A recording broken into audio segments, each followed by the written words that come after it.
ഞങ്ങളുടെ എല്ലാ കൂട്ടുകാർക്കും നമസ്കാരം. PVC പൈപ്പ് ഇരിക്കുന്നതൊക്കെ എല്ലാരും കണ്ടല്ലോ. ഇത് 4 പീസ് സെയിം ലെങ്തിലുള്ളതാണ് നമ്മുടെ ഷൂ റാക്കിന് ആവശ്യമായിട്ടുള്ളത്. ഇതിന്റെ ലെങ്ത് ഏകദേശം നമുക്ക് 75 സെന്റിമീറ്റേഴ്സ് എടുക്കാം. ഈ ഒരു വണ്ണത്തിലുള്ളതാണെങ്കിൽ കുറച്ചുകൂടെ നല്ലതായിരിക്കും.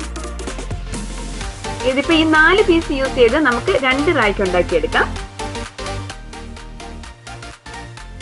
ഇനി 2 കാർഡ്ബോർഡ് പീസോടെ കിട്ടിയാൽ നമ്മുടെ ഷൂ റാക്ക് റെഡിയാകും. അതിനുവേണ്ടി ഈ ബോക്സ് എടുത്തിരിക്കുന്നത്. ഈ ബോക്സിന്റെ 2 പോർഷൻ മാത്രം മതി നമ്മുടെ ഷൂ റാക്കിന് വേണ്ടി. അതായത് ഈ ഒരു സൈഡ് കംപ്ലീറ്റ് നമ്മൾ കട്ട് ചെയ്തെടുക്കണം. അതുപോലെ ഇതിന്റെ ഓപ്പോസിറ്റ് സൈഡും ഈ ഒരു ലെങ്ത് കംപ്ലീറ്റ് നമ്മൾ കട്ട് ചെയ്തെടുക്കണം. ആ കാർഡ്ബോർഡ് ബോക്സിന്റെ 2 സൈഡ് കട്ട് ചെയ്ത പീസസ് ആണിത്.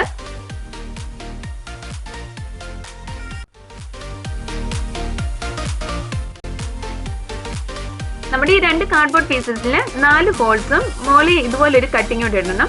മോളിൽ ഇടുന്ന കട്ടിങ് മെയിൻലി നമുക്ക് ഷൂ റാക്ക് ഒന്ന് എടുത്ത് മാറ്റാനൊക്കെ കുറച്ചുകൂടി ഈസി ആയിരിക്കും. അപ്പൊ നമ്മുടെ ഈ കാർഡ്ബോർഡ് പീസസ് കുറച്ചുകൂടി കളർഫുൾ ആക്കി കൊണ്ടുവരാം.